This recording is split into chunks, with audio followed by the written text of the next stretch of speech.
नमस्कार दोस्तों, राजस्थान के निकाय चुनाव में हम पहुंचे हैं बड़ी सादड़ी नगर पालिका सीट पर और यहां पर अभी घमासान छिड़ा हुआ है। जैसे जैसे वक्त बीत रहा है वैसे वैसे राजनीतिक रंग निखर के हमारे सामने आ रहे हैं। इन रंग को भी हम आपको दिखाने की कोशिश करते रहेंगे, लेकिन अभी हमारे साथ वार्ड नंबर 21 से नक्षत्रमल जी फिर चुनाव मैदान में हैं और सबसे उम्र दराज ये प्रत्याशी हैं। हम इनसे जानते हैं। सर, हमारा कार्यक्रम है वार्ड यात्रा, उसमें बहुत बहुत स्वागत। सबसे पहला सवाल, इस बार चुनाव मैदान में फिर हैं, क्या कहना है? मैं चुनाव लड़ रहा हूँ, जनता की सेवक के रूप में लड़ूंगा और जनता की सेवा करूंगा। साथ ही मैं 5 चुनाव पहले भी लड़ा और जनता ने मेरे को पूर्ण रूप से उस चुनावों में समर्थन दिया और मैं जनता का बहुत बहुत आभारी हूँ। और ऐसी आशा है कि इस चुनाव में भी मैं भारी मतों से विजय होऊंगा।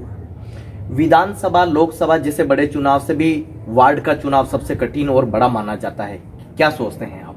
बिल्कुल माना जाता है, पर मेरे लिए जनता का सहयोग है और मैं पहले 2 चुनाव व्यक्तिगत किसी कारण से, मेरे रिश्तेदारी के कारण से, मेरे जिया जी मेरे सामने खड़े हो गए थे, जो गुलाब सिंह जी सख्तावत के दोस्त थे, मोहनलाल जी मारू। उस कारण से मैं चुनाव हारा। उसके बाद लगातार मैं चुनाव जीत रहा हूँ। मेरे को इस चुनाव के मामले में बहुत अनुभव है और ऐसी कोई तकलीफ नहीं।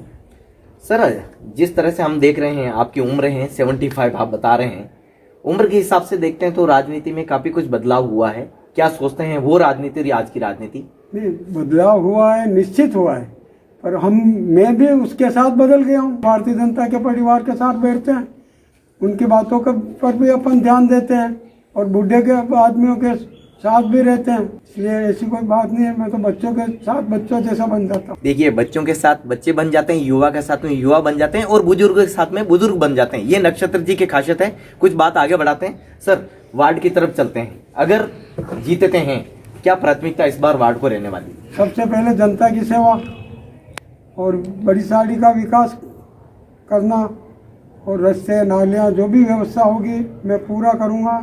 साथ ही इन बहन बेटियों के लिए जो अत्याचार होता है उसमें सक्रिय रूप से भाग लूँगा और उनको बचाने के लिए हर संभव प्रयत्न करूँगा।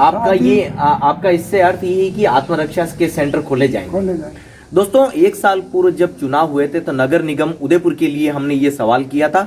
हर वार्ड में जाके हमने कैंडिडेट से ये सवाल पूछा था। आज नक्षत्र जी ये सवाल यहाँ रिपीट कर रहे हैं, हमें खुशी हो रही है। सर, आपने सही कहा, किस तरह से आत्मरक्षा के सेंटर स्थापित किए जा सकते हैं ताकि उनके सुरक्षा की बात हो सके? इसके विषय में हम सब मिलकर ऐसा कुछ निर्णय करेंगे कि भाई हम वार्ड रक्षा, बेटियों की रक्षा के लिए अपन किस तरह से इस योजना को लागू कर सकते हैं।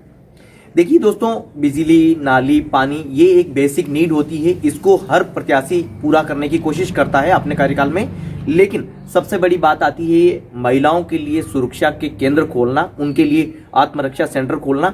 ये अगर बड़ी सादड़ी की इस नगर पालिका सीट पर बात होती तो हमारे लिए भी गर्व की बात। हमारा यहाँ आना और इस कार्यक्रम में इस सवाल को करना भी एक अहम हो जाता है। सर, जिस तरह से आपने आत्मरक्षा के इस सेंटर की बात की, अब बात करते हैं युवा रोजगार की। काफी निजी कंपनियां होती है और युवा बेरोजगारी देखी जाती है। किस तरह से उसको जोड़ा जा सकता है, किस तरह से रोजगार दिया जा सकता है अगर आपके वार्ड में आप आते हैं तो? मैं मेरे वार्ड में जीतता हूं तो युवाओं के लिए उन कंपनियों से संपर्क करके और जो भी कंपनी होगी उसको बड़ी साड़ी में मिलकर या बाहर जाकर इन युवाओं के लिए नौकरी के लिए कुछ भी कार्य करूँगा। अगर मेरे को ऐसा होता है तो मैं पूरी बड़ी साड़ी की और जितने भी हैं कार्यकर्ता उनकी पूरी तरह से सेवा करूंगा और उनके नौकरियों के विषय में और आत्मरक्षा वाला मामले में और हर तरह से। वैसे भी मैं समाज सेवी हूँ, जनता की सेवा करता हूँ, दुख दरिद्र में काम आता हूँ, इसीलिए मैं चुनाव जीता। मेजोरिटी तो निश्चित भारतीय जनता पार्टी की बनेगी। कुछ गलतियाँ हो सकती है तो उसको हम बिल्कुल निकालेंगे और वहाँ के कार्यकर्ता और सब मिलकर इस चुनाव को जीतने के लिए सब एकजुट होकर तैयारी कर रहे हैं। एक सर हम सवाल और कर लेते हैं। आपकी जो उम्र है उसके बावजूद भी आप राजनीति में सक्रिय हैं, ये कैसे संभव हो पाता है? क्योंकि बहुत कठिन होता है इस समय तक अपने आप को राजनीति में बनाए रखना। ये मेरा एक तरह से इंटरेस्ट है कि भाई मेरा स्वास्थ्य ठीक है, मैं योगा करता हूँ, घूमने जाता हूँ और सब काम करता हूँ, बिजनेस करता हूँ और स्वास्थ्य ठीक है और आम जनता का प्रेम भी मेरे साथ जुड़ा हुआ है। इसलिए सक्रिय राजनीति तो आगे भी करता रहूँगा मैं, पर चुनाव अब नहीं लड़ूंगा जिंदगी में कभी। इसके बाद आप चुनाव लड़ रहे हैं? इसके बाद जिंदगी में कभी चुनाव नहीं लड़ूंगा। देखिए, नक्षत्र जी ने हमारे साथ में ये शेयर किया है कि ये लास्ट चुनाव है इनका, इस वार्ड के लिए भी और हो सकता है कि पार्टी के लिए भी। सर, पार्टी के लिए भी?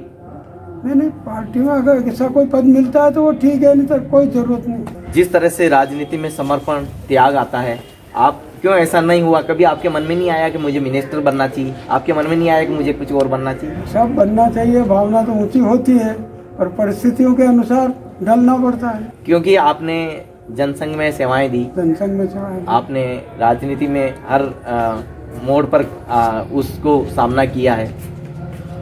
जिस वक्त 1964 में मैं जनसंघ से इस पार्टी में शामिल हुआ, उस वक्त लोग इन कांग्रेस से इतने डरते थे कि 4 लोग 5 लोग होकर हम जुलूस निकालते थे।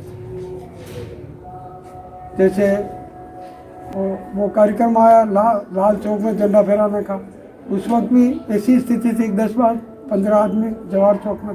अब तो हमारा परिवार बहुत बढ़ गया। भारतीय जनता पार्टी से जनता पार्टी बना और फिर अभी भारतीय जनता पार्टी बन गया और अब तो पूरा दुनिया की सबसे बड़ी पार्टी बन गई। गर्व होता है ये और सब, पूरा गर्व होता है मोदी जी पर। दोस्तों, राजनीतिक बातें और भी होती रहेगी। बड़ी सादड़ी नगर पालिका सीट की इंटरेस्टिंग बातों से हम रूबरू कराते रहेंगे। चुनाव यात्रा कार्यक्रम में आप बने रहिए और चैनल को देखने के लिए आप सब्सक्राइब जरूर करें ताकि अगला कंटेंट सीधा आप तक पहुंच सके। धन्यवाद।